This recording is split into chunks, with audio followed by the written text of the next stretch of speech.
바로 내일 모레가 하는 수행인 것 같습니다. 오늘도 한 편의 시로 말씀의 문을 열고자 합니다. 그 가지 않은 길이라고 하는 그 로버트 프로스트의 시인데요. 그 정영종 교수님이 번역한 것으로 함께 나누고자 합니다. 아마 대학 수능 능력 시험을 보시는 분들 중에서는 그러니까 이게 세계 문학이 3편이 나온대요. 그 중에 한 편이라고 합니다. 한번 읽겠습니다. 가지 않은 길, 로버트 프로스트. 단풍 든 숲속에 두 갈래 길이 있더군요. 몸이 하나니 두 길을 다 가볼 수는 없어. 나는 서운한 마음으로 한참 서서 잣나무 숲속으로 접어든 한쪽 길을 끝 간데까지 바라보았습니다. 그러다가 또 하나의 길을 택했습니다. 먼저 길과 똑같이 아름답고 아마 더 나은 듯도 했지요. 풀이 더 무성하고 사람을 부르는 듯 했으니까요. 사람이 밟은 흔적은 먼저 길과 비슷하기는 했지만 설이 내린 낙엽 위에는 아무 발자국도 없고 두 길은 그날 아침 똑같이 놓여 있었습니다. 먼저 길은 한 번 가면 어떤지 알고 있으니 다시 보기 어려우리라 여기면서도 오랜 세월이 흐른 다음 나는 한숨 지으며 이야기하겠지요. 두 갈래 길이 숲속으로 나 있었다. 그래서 나는 사람이 덜 밟은 길을 택했고 그것이 내 운명을 바꾸어 놓았다라고.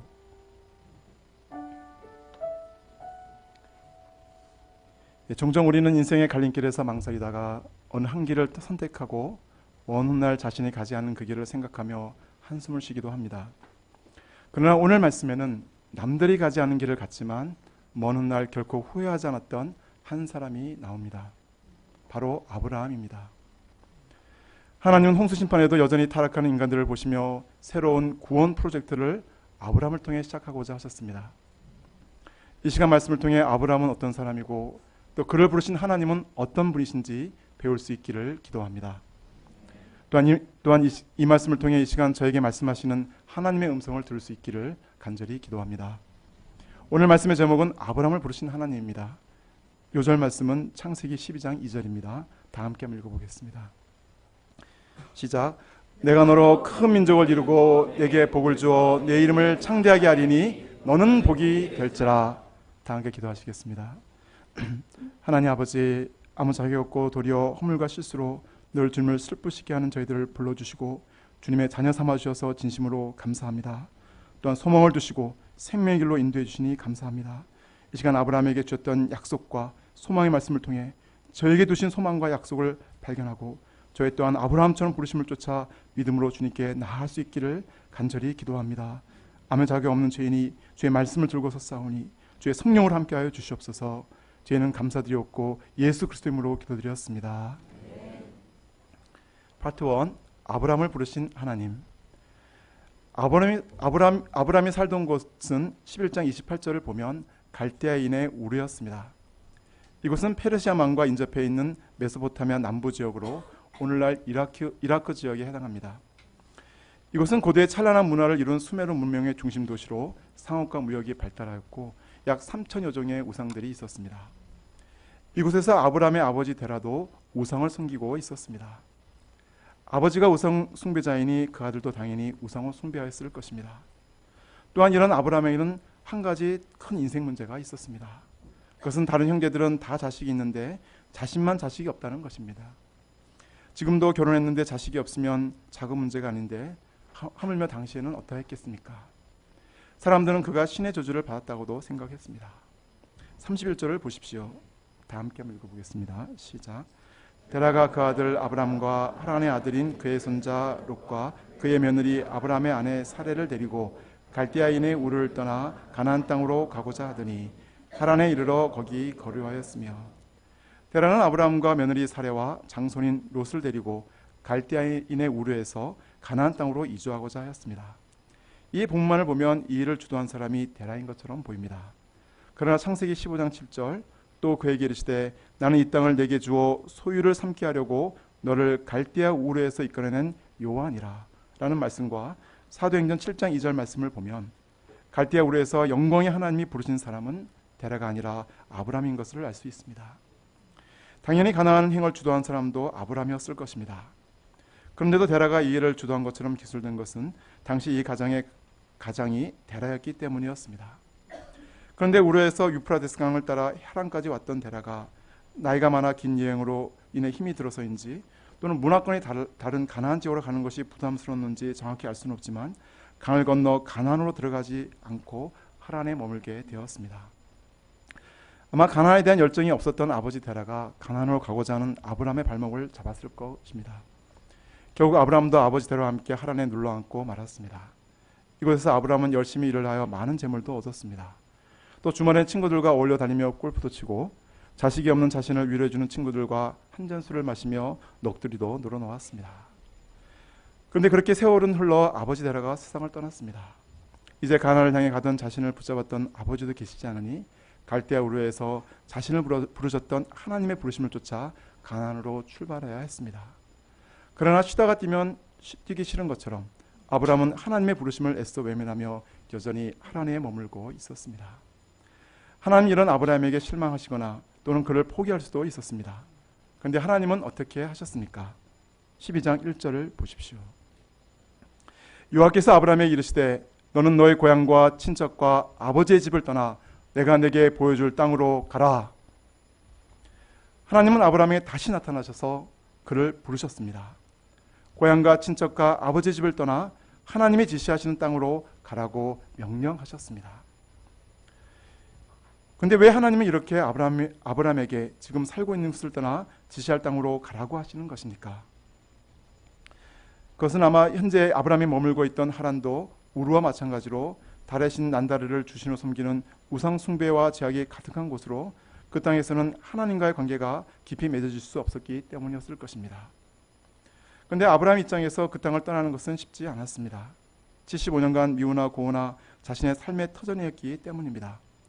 때마다 나오는 신토부리 과일과 채소는 그의 삶의 큰 행복이었습니다. 또 친구들과 친척들도 삶의 기쁨이요 안전판이 되기도 하였습니다.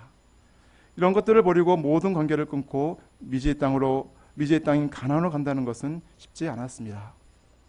히브리서 11장 8절 말씀처럼 어디로 갈 바를 알지 못하고 나가는 그의 발걸음이 천근만근 무거웠을 것입니다.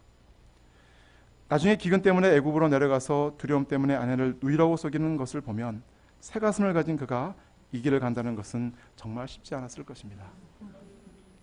하나님은 이런 그의 고민과 갈등을 아시고 그가 과감히 떠날 수 있도록 약속을 주셨습니다. 2절 3절 말씀입니다. 다 함께 한번 읽어보겠습니다. 시작. 내가 너로 큰 민족을 이루고 내게 복을 주어 내 이름을 창대하게 하리니 너는 복이 될지라. 너를 축복하는 자에게는 내가 복을 내리고 너를 저주하는 자에게는 내가 저주하리니 땅의 모든 족속이 너로 말미암아 복을 얻을 것이라. 이 약속의 내용은 1차적으로는 그가 고향을 떠남으로 상실하는 것들에 대한 보상적인 성격이 강했습니다. 친척과 아버지의 집이 주는 안전과 보장 대신 하나님께서 직접 복을 주시겠다고 약속하셨습니다. 그리고 너를 축복하는 자는 내가 복을 내리고 너를 저주하는 자는 내가 저주하겠다 하시며 그를 보호하시겠다고 약속하셨습니다. 또한 자식 하나 없는 그를 시작으로 큰 민족을 이루고 저주를 받는 이름이라고 생각하는 그에게 그의 이름을 높여주겠다고 약속하셨습니다. 이 약속은 아브라함 개인적으로도 큰 축복이 아닐 수 없습니다. 그러나 이 약속에는 개인적인 축복을 훨씬 뛰어넘어서는 하나님의 크신 소망이 담겨져 있습니다.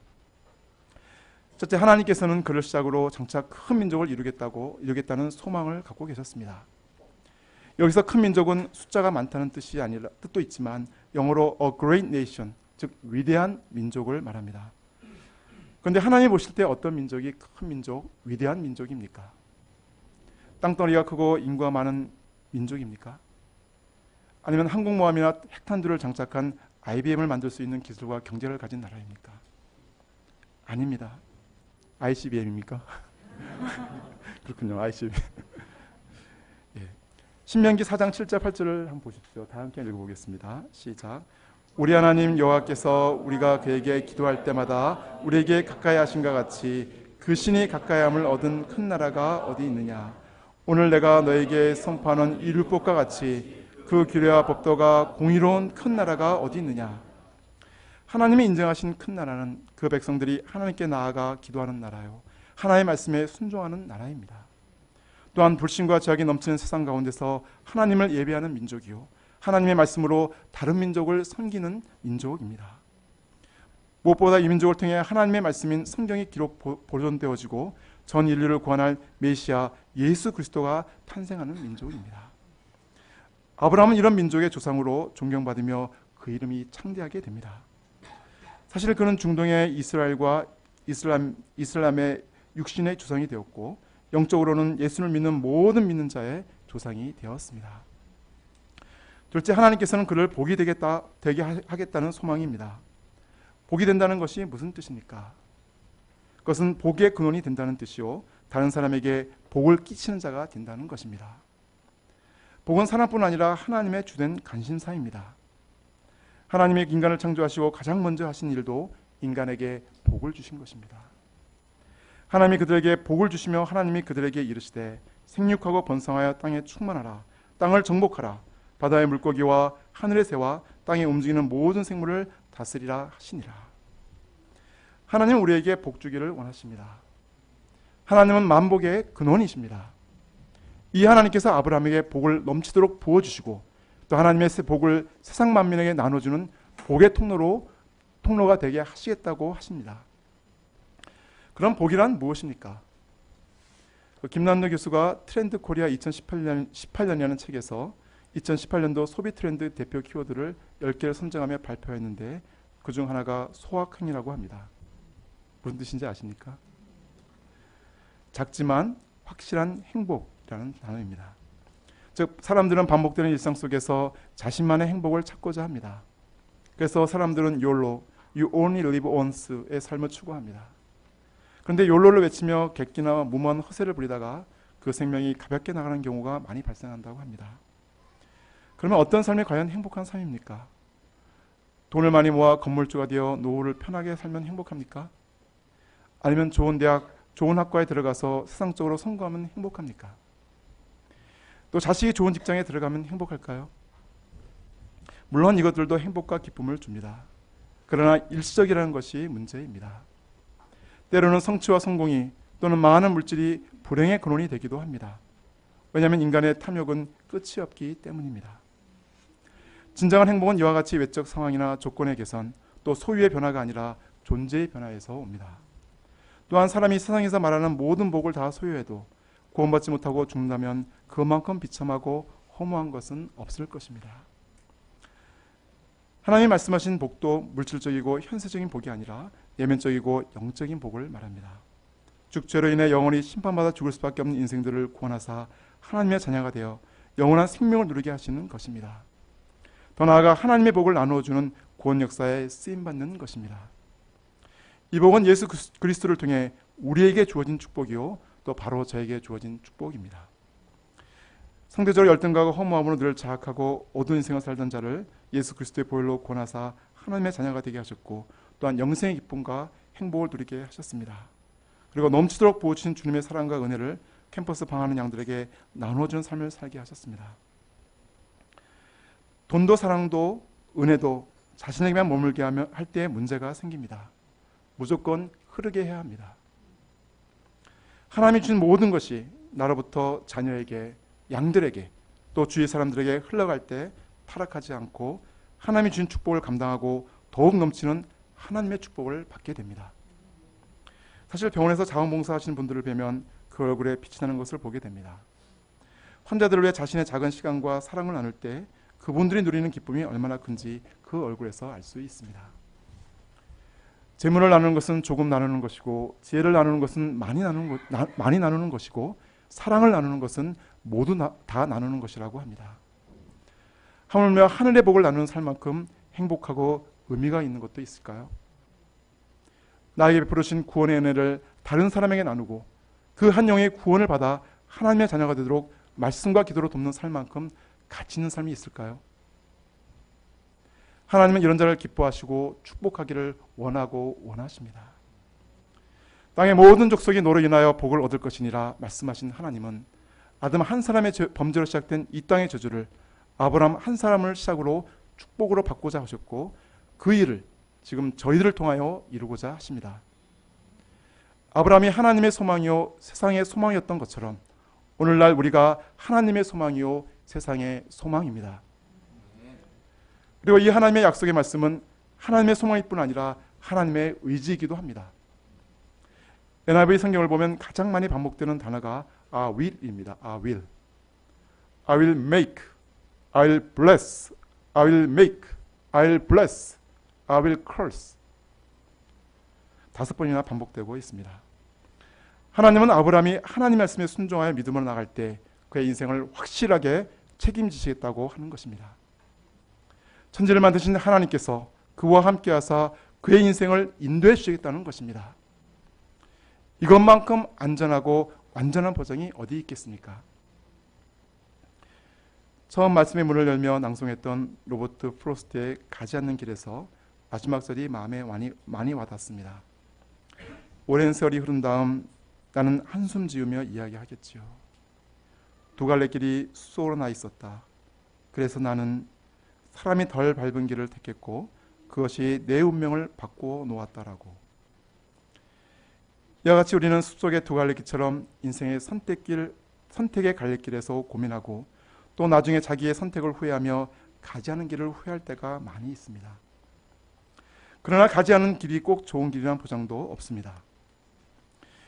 지금 가고 있는 길도 그 끝을 몰라 전전긍긍할 수밖에 없는 것이 세상사입니다. 그러나 성경은 우리에게 종착지가 어디인지 확실한 하나의 길을 제시하고 있습니다. 그 길은 아브라함의 부르심을 따라가는 길입니다. 아브라함이 갔던 그 길 끝에는 큰 민족이 있고 창대한 이름이 있고 만민을 향한 축복이 있고 무엇보다 그 모든 것을 주시는 하나님이 계십니다. 이 축복은 아브라함에게만 주어진 것은 아닙니다. 아브라함을 축복의 표준으로 삼으신 하나님께서 하나님의 부르심에 믿음으로 화답한 모든 자를 하나님의 언약 안에 있는 축복의 통로로 삼아 주십니다. 물고기에 울고 웃다가 갈릴리 바다에 물고기처럼 사라질 베드로가 나를 따라오라 내가 너희를 사람 낚는 어부가 되게 하리라는 예수님의 부르심에 순종하였을 때 사람의 생명을 살리는 사람 낚는 어부가 되었습니다. 인생의 허무와 고통 속에 울고 있던 세리레이가 나를 따르라는 예수님의 말씀에 믿음으로 응답하였을 때 마태복음의 저자 성은 마태가 되었습니다. 하나님은 저희들도 캠퍼스 목자로 가정과 캠퍼스와 사회의 복으로 부르셨습니다. 이제 우리가 응답할 때입니다. 하나님의 복은 우리의 상상 이상입니다. 그리고 하나님은 이미 우리에게 복 주실 준비를 다 하고 계십니다. 다만 우리가 믿음으로 나아가 순종할 때 하나님은 저희 인생 속에 계획해 놓으신 그 놀라운 일을 반드시 이루실 것입니다. 정말 아무것도 아닌 저희를 부르셔서 축복의 통로로 삼고자 하시는 하나님께 감사와 찬송을 드립니다. 이런 하나님의 부르심에 대한 아브라함의 반응이 무엇입니까? 4절을 보십시오. 다 함께 한번 읽어보겠습니다. 시작. 이에 아브라함이 여호와의 말씀을 따라갔고 롯도 그와 함께 갔으며 아브라함이 하란을 떠날 때 75세였더라. 아브라함은 하나님의 말씀을 따라갔습니다. 이것은 약속을 믿고 따라갔다는 것입니다. 큰 민족, 창대한 이름, 복의 근원, 땅의 모든 족속, 이 무슨 뜬구름 잡는 소리입니까? 하며 거부하지도 않았습니다. 듣기는 좋은데 일단 자식부터 하나 주이소. 그럼 따라가겠습니다. 라고 거래하지도 않았습니다. 그런 하나님의 약속의 말씀만을 믿고 고향과 친척과 아버지의 집을 떠나 마침내 가나안 땅으로 들어갔습니다. Part 2. 아브라함을 감당하신 하나님. 그런데 도착한 약속의 땅에서 아브라함은 무엇을 보았습니까? 환영, 아브라함 가나안 입성 이런 플랜카드라도 보았습니까? 아니면 푸른 초원 위에 그림 같은 집이 있었습니까? 6절을 보십시오. 아브라함의 기대와 달리 그곳은 가나안 사람들이 시퍼렇게 눈을 부릅뜨고 이미 살고 있었습니다. 이미 주인이 있는 땅이었기에 아브라함은 그 땅에 대해서 아무런 소유권도 주장할 수 없었습니다. 이런 기대와 현실의 차이 속에 이것이 하나님이 약속하신 복이란 말인가 회의가 들기 쉽습니다. 저희들도 마찬가지입니다. 누구는 하나님 믿고 성적이 쭉쭉 올라갔다며 소감 발표하는데 신앙생활을 하면 할수록 더 떨어지는 성적 앞에 여기 있어야 할 것인가 말 것인가 심각하게 고민하게 됩니다. 믿음으로 커밍아웃하고 술 마시지 않겠다고 하니 선배들과 교수님들이 장례 운운하며 핍박하고 위협합니다. 예수 믿기 때문에 더 이상 제사 때 절하지 않겠다고 하니 아버지가 아들아 나 죽으면 제사 지낼 거냐 지내지 않을 거냐 갈등하게 됩니다. 저의 이야기입니다. 이와 같은 약속과 현실의 결합해 다시 옛날로 돌아가고자 하는 마음이 들 수도 있습니다. 하나님 영적 위기 가운데 있던 아브라함을 그런데 어떻게 도우셨습니까? 7절을 보십시오. 같이 한번 읽어보겠습니다. 시작. 여호와께서 아브라함에 나타나 이르시되 내가 이 땅을 내 자손에게 주리라 하신지라. 자기에 나타나신 여호와께 그가 곧에서 단을 닦고. 하나님은 실망만 젖어 있을 아브라함에게 나타나서 이 땅을 내 자손에게 주리라 또 약속의 말씀을 주셨습니다. 아브라함이 현실을 바라보지 않고 하나님의 약속에 굳게 믿고 인내하도록 도우셨던 것입니다. 이때 아브라함은 단을 쌓고 여호와의 이름을 불렀습니다. 이런 하나님이 주신 약속에 대한 그의 믿음의 표현이었습니다.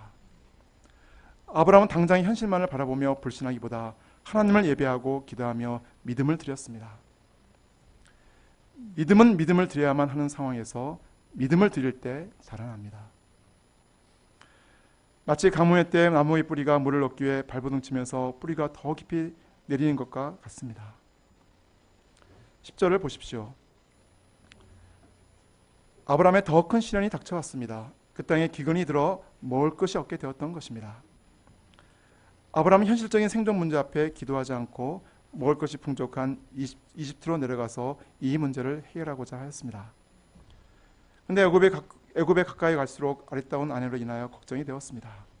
무업천지의 애굽에서 아내도 잃고 자신의 목숨도 위태로울 것 같은 두려움이 들었던 것입니다. 그래서 그는 아내를 누이라 속이기로 아내와 약속하였습니다. 그런데 역시 예상했던 대로 사라를 보자 애굽 사람들, 특히 남자들이 정신을 못 차렸습니다. 애굽 포털 사이트 실검 1위가 되었습니다. 이성은 바로에까지 바로 들어가 사례는 바로의 군까지 가게 되었습니다. 아브라함은 사라의 오빠라는 이유만으로 융숭한 대접을 받고 많은 가축을 선물로 받았습니다. 그런데 하나도 즐겁지 않았습니다. 아니 어떻게 할지 발망동동거리고 자학하고 있었습니다. 하나님 이런 아브라함을 어떻게 하셨습니까? 이놈 꼴 좋다. 내가 이스라엘 땅에 있지 않더니 이게 뭐냐? 마누도 못 치긴 네가 남자냐? 찌질하기는 하고 비난하지 않으셨습니다. 오히려 바로와 그 집에 큰 재앙을 내리셨습니다. 바로는 즉시 아브라함을 호출하였고 보자마자 호통을 쳤습니다. 네가 어찌 나에게 이렇게 행하였느냐? 내가 어찌 그를 내 아내라고 내게 말하지 아니하였느냐? 사실 잘못은 아브라함이 했는데 자신이 재앙을 받으니 열불 나지 않을 수 없었을 것입니다. 그러나 하나님이 각별히 돌보고 계시니 손도 대지 못하고 아내를 데리고 빨리 돌아가라고 하였습니다. 이 상황에서 아브라함이 한 것은 아무것도 없었습니다. 그냥 자학했고 어찌할 바를 몰랐습니다. 그러나 하나님이 수습해 주셨습니다. 또 경제적으로 오히려 더 윤택해지는 보너스까지 주셨습니다. 13장 4절에 보면 그는 다시 그가 처음 단을 쌓은 곳에 오게 되었습니다. 여기서 여호와의 이름을 불렀습니다. 아마도 회개와 감사를 드렸을 것입니다. 그리고 결단을 했을 것입니다. 주님, 이제 굶어 죽어도 이 땅에 머물겠습니다. 분명 그가 하나님께 묻지도 않고 애굽에 내려가고 거짓말한 것은 잘못된 선택입니다. 그러나 현재 아브라함의 신앙 수준에서는 안 내려가기도 쉽지 않았을 것입니다. 그런데 여기서 중요한 것은 그 잘못된 선택을 하나님께서 감당해 주셨다는 것입니다. 그리고 그 잘못 속에서 영영 잘못되도록 내버려 두지 않으시고 개입하셨다는 것입니다. 이를 통해 아브라함은 자기 삶에 깊이 개입하신 살아계신 하나님, 그리고 너는 복이 될지라 그 약속대로 축복하시는 하나님을 만나게 되었습니다. 그리고 이 시련을 통해 그는 믿음이 더욱 견고해지고 깊어졌습니다. 우리도 때로는 아브라함처럼 잘못된 선택을 하고 치명적인 실수를 할 때가 있습니다. 이로 인해 자학에 빠집니다. 그리고 영영 잘못되지 않을까, 또 하나님이 저주나 하지는 않을까 두려워할 때도 있습니다. 그러나 우리 하나님은 너는 복이 될지라 하신 그 약속을 결코 취소하지 않으십니다. 왜냐하면 처음부터 그 약속은 우리가 자격이 있어 받은 것이 아니라 다만 선물로 받은 것이기 때문입니다. 만약 자격이 있어서 그 약속을 받았다면 그 자격을 성실할 때 약속도 함께 철회될 것입니다. 그러나 처음부터 아무 자격 없지만 다만 은혜로 받았습니다. 그리고 결코 다시 빼앗지 않으십니다. 또한 결코 포기하지 않으십니다. 심지어 세상이 포기하고 자신마저 포기한 사람들도 포기하지 않으십니다. 청송감호소, 또 지금은 소망교도에서 근무하시며 사역하고 계시는 박효진 장로님의 새 책인 하나님은 아무도 포기하지 않는다에는 결단코 포기를 모르시는 하나님이 하나님의 손에 붙잡혀 살아가는 인생이 얼마나 행복한지 많이 나타나 있습니다. 이 하나님께서는 수시로 넘어지고 깨지는 저희를 붙들어 주시고 계십니다. 더 나아가 하나님은 그 약속을 이루시고자 주도적으로 저희 삶에 개입하셔서 행동하십니다. 만약 이 약속의 성취가 조금이라도 우리에게 의존한다면 이는 실패하고 말 것입니다. 약속을 주시는 분도 하나님이시오, 이를 성취하시는 분도 하나님이십니다. 우리가 드릴 것은 어떤 상황 속에서도 이 하나님께 대한 믿음밖에는 없습니다. 이런 사실은 한없이 연약하고 자주 실수하는 우리에게 말로 다 할 수 없는 풍성한 위로를 줍니다. 그래서 어떤 실수와 절망적인 상황 가운데서도 자격지심에 빠져 뒤로 물러가지 않고 다시금 하나님을 믿고 일어서게 됩니다. 히브리서 10장 38절 39절은 이렇게 말하고 있습니다. 나의 의인은 믿음으로 말미암아 살리라. 또한 뒤로 물러가면 내 마음이 그를 기뻐하지 아니하리라 하셨느니라. 우리는 뒤로 물러가 멸망할 자가 아니요 오직 영혼을 구원함에 이르는 믿음을 가진 자니라. 이 시간 약속을 다만 은혜로 주시고 주신 그 약속을 신실하게 이루어가시는 하나님께 감사와 찬송을 드립니다. 결론입니다. 절망적인 시대 속에서 아브라함 한 사람을 부르심으로 축복의 역사를 이루어가시는 하나님은 소망의 하나님이시오 약속의 하나님이십니다. 이 하나님 우리에게도 아브라함과 동일한 소망을 주시고 너는 복이 될지라 약속하시며 부르십니다. 이 소망의 부르심에 믿음으로 반응함으로 하나님의 축복을 받고 이 축복을 나눠주는 축복의 사람들이 될 수 있기를 간절히 기도합니다. 제가 기도하고 마치겠습니다. 은혜와 사랑이 충만하신 하나님 아버지, 아마 자격 없는 자를 구원하시고 하나님의 풍성한 축복의 자리로 불러주셔서 진심으로 감사합니다. 이 시간 하나님의 이 소망과 약속을 붙들고 날마다 믿음으로 떠나는 삶, 또 주님 주시는 축복을 죄로 죽어가는 한 영혼에게 흘려보내는 삶을 살 수 있기를 간절히 기도합니다. 예수 그리스도 이름으로 기도드렸습니다. 네.